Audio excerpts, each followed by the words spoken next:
Spain Bharat থেকে ইসরায়েলে অস্ত্রশস্ত্র বহনকারী একটি জাহাজকে তাদের বন্দরে ভেড়ার অনুমতি দেয়নি।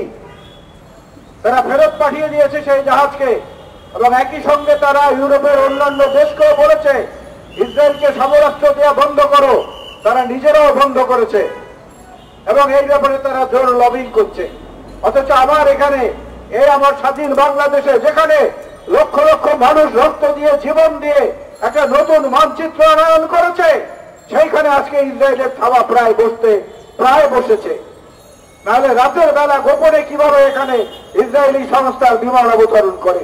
বাংলাদেশ কেন বলতে পারছে না যে মিয়ানমারে গণহত্যার জন্য যদি আমাদের পক্ষে আন্তর্জাতিক অপরাধ আদালতে গাম্বিয়ার মতো দেশ বাদী হতে পারে, তাহলে আজকে ফিলিস্তিনের পক্ষে বাংলাদেশ কেন ইন্টারন্যাশনাল আন্তর্জাতিক অপরাধ আদালতে বাংলাদেশ কেন বাদী হতে পারছে না? আজকে এই সরকার ভারতকে তোষামত করে তাদের স্বার্থ রক্ষা করে নিজেদের ক্ষমতায় থাকার জন্য সমগ্র বিশ্ব মানবতাকে তুড়ি মেরে উড়িয়ে দিচ্ছে। সুতরাং আমরা মনে করি ইসরায়েলের এবং ভারতের পণ্য হচ্ছে বর্তমান ক্ষমতাসীন সরকার।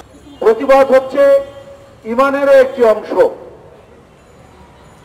আমরা যারা ইসলাম ধর্মের অনুসারী প্রত্যেকে আমরা জানি প্রতিবাদ করা প্রত্যক্ষভাবে জিহাদে অংশগ্রহণ করা, অন্যায়ের প্রতিবাদ করা এবং কোনো কিছু না পারলে মনে মনে সেইটাকে ঘৃণা করা, এই ইমানের অংশ হিসেবেই আজকে প্রথম আমাদেরকে দীক্ষা নিতে হবে।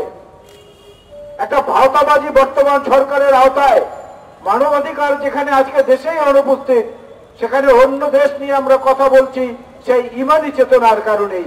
অন্য কোন রাজনৈতিক উদ্দেশ্য এখানে কেউ খোঁজার চেষ্টা করবেন না। কিছুক্ষণ আগে একটি খবর দেখলাম, দ্য হিন্দুস্তান টাইমস, অত্যন্ত বিখ্যাত প্রখ্যাত একটি সংবাদ মাধ্যম, তারা একটি খবর ছেপেছে ইউরোপীয় ইউনিয়নের সদস্য স্পেন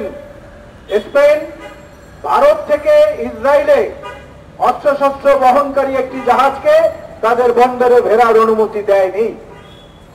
তারা ফেরত পাঠিয়ে দিয়েছে সেই জাহাজকে, এবং একই সঙ্গে তারা ইউরোপের অন্যান্য দেশকেও বলেছে ইসরায়েলকে সমরাস্ত্র দেওয়া বন্ধ করো। তারা নিজেরাও বন্ধ করেছে এবং এই ব্যাপারে তারা জোর লবিং করছে। অথচ আমার এখানে আমার স্বাধীন বাংলাদেশে, যেখানে লক্ষ লক্ষ মানুষ রক্ত দিয়ে জীবন দিয়ে একটা নতুন মানচিত্র আনয়ন করেছে, সেইখানে আজকে ইসরায়েলের থাবা প্রায় বসেছে। নাহলে রাতের বেলা গোপনে কিভাবে এখানে ইসরায়েলি সংস্থার বিমান অবতরণ করে? আজকে যে অবস্থাটা দাঁড়িয়েছে, ভারত থেকে সেখানে সমর্থন দেওয়া হচ্ছে, ভারত থেকে সেখানে সমরাস্ত্র পাঠানো হচ্ছে, এই যে কথাটা একটু আগে বললাম, স্পেনের মতো দেশ সেটার প্রতিবাদ করেছে, আমরা কোনো কথা বলছি না।